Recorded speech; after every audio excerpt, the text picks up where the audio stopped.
next one is the reflexive pronouns. So this is a very funny and strange thing, very nice to hear and learn also. ఇక్కడ ఏంటంటే subject object రెండు ఒకటే. So మనం చెప్పుకున్నాం కదా, సెంటెన్స్లో 3 parts ఉంటాయి. Subject, దాని తర్వాత వెర్బ్ తర్వాత ఆబ్జెక్ట్ ఉంటాయి కదా. సబ్జెక్ట్ ఒకటి ఉంటుంది, ఆబ్జెక్ట్ వేరే ఉంటాయి ప్రతి సెంటెన్స్లో కూడా, కానీ ఎప్పుడు ఒకటి ఉండవు. కానీ స్ట్రేంజ్లీ ఈ రిఫ్లెక్సివ్ ప్రొనౌన్ వాడేటప్పుడు మాత్రము సబ్జెక్టే ఆబ్జెక్ట్ ఒక మిర్రర్లో రిఫ్లెక్ట్ అయినట్టు. సో ఇక్కడ చూడండి, కొన్ని ఎగ్జాంపుల్స్ చూస్తే మనకి ఇంకొంచెం క్లారిటీ వస్తుంది. ఇక్కడ చూడండి, they have admitted their mistake. వాళ్ళు వాళ్ళ మిస్టేక్స్ని అడ్మిట్ చేసేసారనమాట. దెమ్సెల్వ్స్, ఇక్కడ దే అనేటువంటి ఒక subject pronoun, plural pronoun, third person తెలిసిందే, themselves. So themselves is a reflexive pronoun. So దేకి సంబంధించి, సో వాళ్ళంతకి వాళ్ళు చేసిన తప్పుని ఒప్పుకున్నారు. ఓకే, అర్థమైంది కదా. Themselves is a reflexive pronoun. So ఇక్కడ వాళ్ళంతకి వాళ్లే కాబట్టి ఇది రిఫ్లెక్ట్ అయింది సబ్జెక్ట్ మీద, దే మీద రిఫ్లెక్ట్ అయింది అనమాట. అందుకని ఇక్కడ చూడండి, she baked the cake her self. ఎవరి హెల్ప్ తీసుకోలేదు, ఆమంతకు ఆమె కేక్ని చక్కగా బేక్ చేసి అందరికీ సర్వ్ చేసి. So she is a subject, third person singular, herself is the reflexive pronoun. ఆమెంతకు ఆమె చేసింది కాబట్టి హర్ సెల్ఫ్ ఇక్కడ మనం రిఫ్లెక్సివ్ ప్రొనౌన్ అనాలి. Next, I promised myself not to commit mistake in English. నా అంతకు నేనే ప్రామిస్ పొరపాటు జరిగింది, తప్పు ఒకటి ఏదో రాశాను, గ్రామటికల్ మిస్టేక్ ఏదో రాశాను, నా అంతటికి నేనే ప్రామిస్ చేసుకున్నాను, నేను స్పోకన్ ఇంగ్లీష్లో కానండి ఇంకెప్పుడు కూడా ఎలాంటి మిస్టేక్ చేయకూడదు అని నాకు నేనే promise as I promise to myself. అందుకని I promised myself not to commit a mistake in English language. Okay, so this is really a good sentence. Next, he escaped himself. So he subject, so himself anedi reflexive pronoun, so it fall back on the subject he, kabatti anduke himself anna. He escaped himself from the mishap, a tragic incident nunchi tanantake taane tappinchukunnadu. Next, the horse hurts itself. So when it was running, so the heart fell and hurt itself. అంటే గుర్రం దెబ్బ దానంతకు అదే తగిలించుకుంది, ఎవరు చేయలేదు, by accident పడిపోయింది కాబట్టి దానికి దెబ్బ తగిలింది. So themselves for they, her self for she, my self for I, himself for he and it self for it. యాక్చువల్గా అయితే ఇట్ హర్ట్స్ ఇట్ సెల్ఫ్ అని అనేయచ్చు, కానీ ఇట్ ఏంది బాబా అని మీరు నన్ను అడుగుతారు. సార్ అక్కడ లాస్ట్ సెంటెన్స్లో ఇట్ అని రాశారు, అది ఇట్ ఏంటి అని మీరు నన్ను అడిగితే అక్కడ మీకు దానికి యాంటిసిడెంట్, ఇంతకుముందు చెప్పాను కదా పూర్వపదం అని, ఇక్కడ ఏం పూర్వపదం ఏం లేదు ఈ సెంటెన్స్లో, కాబట్టి పూర్వపదం హార్స్, అందుకని నేను సబ్జెక్ట్ని హార్స్గా పెట్టాను. సో హార్స్ అంటే అది థర్డ్ పర్సనే, ఇట్టే అనమాట, యానిమల్స్కి ఇట్టే వాడతాము. సో ది బేబీకి కూడా మనం ఇట్ అని వాడచ్చు అనమాట. So the baby is sleeping అంటాం అనమాట, ఇట్ స్లీప్స్ వెల్ అనొచ్చు. సో యానిమల్స్ అన్నిటికీ కూడా కంఫర్టబుల్గా మనం ఇట్ చెప్పచ్చు. సో ఇట్ అంటే అది ది హార్స్, దట్ మీన్స్ ఇట్టే యాక్చువల్గా, హర్ట్స్ ఇట్ సెల్ఫ్. సో కాబట్టి it self, my self, himself, themselves ఇవన్నీ కూడా రిఫ్లెక్సివ్ ప్రొనౌన్స్. సో మళ్ళీ నెక్స్ట్ కేటగిరీకి వెళ్తాము, అది వచ్చేసి ఎంఫాటిక్ ప్రొనౌన్స్. యాక్చువల్గా ఎంఫాటిక్ ప్రొనౌన్స్కి రిఫ్లెక్సివ్ ప్రొనౌన్స్కి ఏం తేడా లేదు, ఇవన్నీ ఎంఫాటిక్ ప్రొనౌన్స్ అన్నీ రిఫ్లెక్సివే, రిఫ్లెక్సివ్ అన్నీ ఎంఫాటికే. ఇంకో నెక్స్ట్ స్లైడ్లో చూడండి, వాటికి ఎగ్జాంపుల్స్ మీరు చూసారంటే వాటిని ఎలా వాడాలి, ఎంఫాటిక్ ప్రొనౌన్స్ని ఎలా వాడితే వాటిని మనం ఎంఫాటిక్ ప్రొనౌన్ అనాలి, ఇలా వాడితే మనం మాత్రం రిఫ్లెక్సివ్ ప్రొనౌన్స్ అనాలి. Yes, come to emphatic pronouns. On the board I have given some examples so that you can clearly understand how they are used. Just now I told you there is no difference between emphatic pronoun and reflexive pronoun. They are one and the same, but the usage is different. Okay, so let us examine. I myself achieved this goal. That means I myself achieved, no one helped me, I have not taken anybody's help, so it is the total credit goes to me.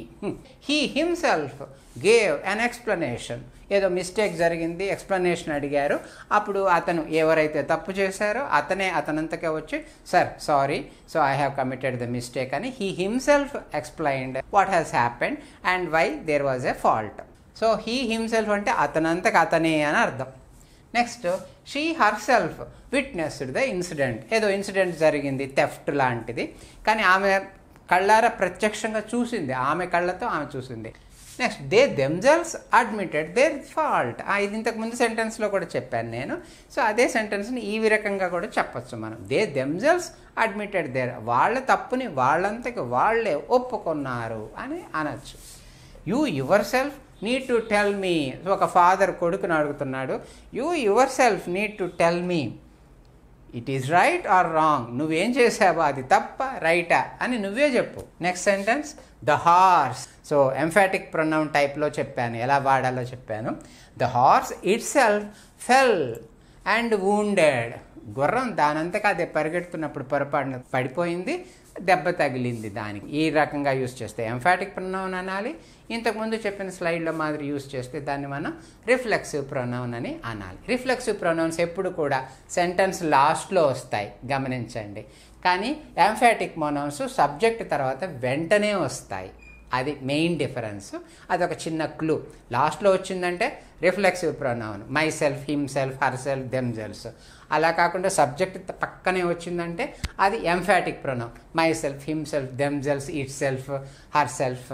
So let us move on to the next type of pronoun. Yeah, here is the another type of pronoun, a relative pronoun. The relative pronouns, they relate the things with the previous person, place or thing. It is really wonderful. So there must be a relation between the person who has mentioned in the previous sentence, the place or a thing in the previous sentence to the next sentence. So there is a relation between these two. Okay, so that's why these pronouns are called relative pronouns. కొన్ని examples కొన్ని చూడండి. Relative ప్రొనౌన్స్లో who, whom, whose మూడు ఉన్నాయి. ఈ WH forms ఎక్కువ. That, what, which. So these are the relative pronouns. కొన్ని sentences ఎగ్జాంపుల్స్గా ఇచ్చాను, ఇవి చూసామంటే మనకి ఇంకొంచెం క్లారిటీ వస్తుంది. He is the boy to whom I gave my notes. So I am showing to one of my friends. Okay, yeah, he is the boy to whom I have given my class notes. So that is the sentence. So whom is the relative pronoun. So because this whom refers to this boy. Okay, and I am showing that boy also. He is the boy to whom I have given my notebook. Next, I have written the book from whom I have taken. So here the reference is book. So the book was written from whom I have taken. నేను ఒక షాప్కి వెళ్ళాను. షాప్కి వెళ్తే shop keeper 2 పుస్తకాలు చూపించాడు. నేను ఒక సబ్జెక్ట్ అడిగాను, this is the subject I want అని. సో అప్పుడు షాప్ కీపర్ నాతో అంటున్నాడు ఏమని, these are the 2 books on the subject. So which one you take, ఇది తీసుకుంటావా ఇది తీసుకుంటా, ఈ రెండిట్లో నీకు ఏది కావాలి అని అడుగుతున్నాడు. Okay, next you were talking to your friend, what's the matter. What's the matter అంటే ఏ విషయం గురించి నువ్వు నీ ఫ్రెండ్తో మాట్లాడుతున్నావు. సో ఇలాంటివి ఇది చాలా చక్కగా ఉంటాయి యూస్ చేయడానికి. సో వీటిని మనం తెలుసుకున్నామంటే మనం కంఫర్టబుల్గా యూస్ చేయొచ్చు. Okay, so then let us go to the next type of pronoun. Okay, so here are the distributive pronouns on the board. So what are they? Let us examine. Each, either, neither, any, none. Let us examine in some of the sentences how they function and what is their meaning. Okay, so actually these distributive pronouns refers to a single out a person in a group. ఒక గ్రూప్లో చాలామంది ఉంటారు, ఆ గ్రూప్లో ఒక వ్యక్తికి సంబంధించి మాట్లాడేవన్నమాట. Okay, so గ్రూప్లో ఒక వ్యక్తిని గురించి. Example each one of you. చూసారా, చాలామంది 10 మంది ఉన్నారు, కానీ ఏమంటున్నాను, ఈచ్ వన్ ఆఫ్ యూ, ప్రతి ఒక్కరు, మీలో ప్రతి ఒక్కరు అని చెప్పడం. Each one of you to take pledge of our course.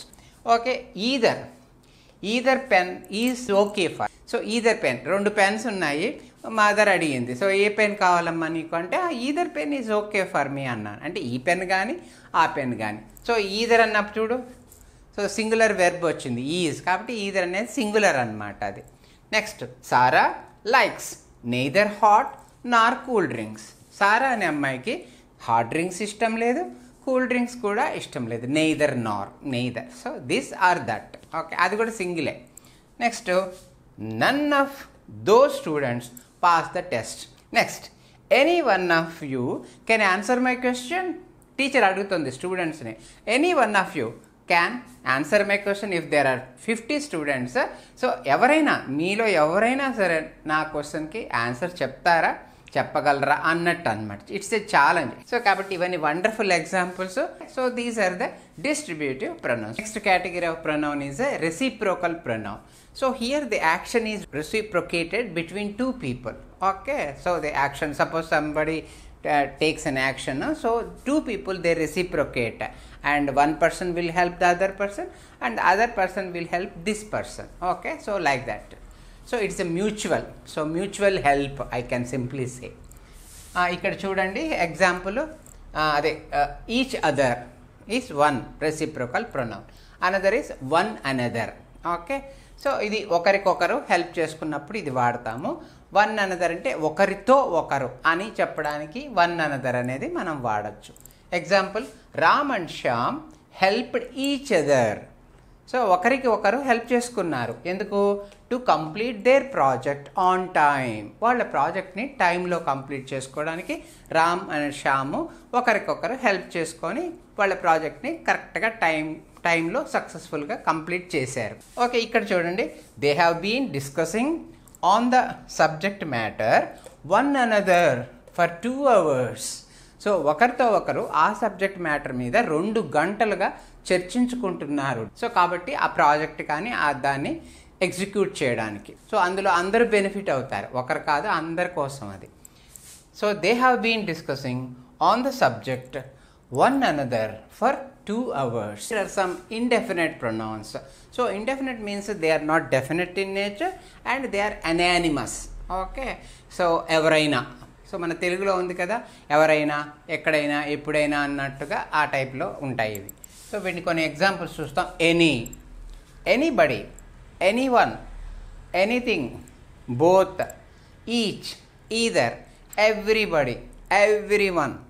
Okay, everything, nobody, neither, none, no, one, other, some, somebody, someone, such.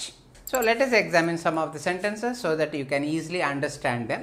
Anyone can answer my question. So the teacher asked the students, yes, anyone can answer. So there is no specific, any one of you can answer. Okay, next, one must love one's country. So this is also an indefinite pronoun. Okay, so this is a possessive pronoun, once, O-N-E-S. Next, everything is good for me. Anything is good or everything is good for me. Okay, next, nobody is there in the meeting. So ఇలాంటి expressions అన్నీ కూడా మనకి indefinite pronouns కిందకు వస్తాయి. So dear students, so దీంతో మనం ప్రొనౌన్ని almost complete చేసేసాము. So మీకు అన్ని ఇందులో ఉన్న రకాలన్నీ చెప్పాను, వాటి ఉపయోగాలు చెప్పాను. సో కాబట్టి మీరు ఈ వీడియోని ఫస్ట్ నుంచి చివరి వరకు చూసారంటే దీనివల్ల మీరు బాగా బెనిఫిట్ అవుతారు. So kindly subscribe to our channel Spoken English Make It Easy, and also share to your friends so that this knowledge will also disseminate to other people and they also get some benefit. So that is our ultimate intention. Okay, thank you so much.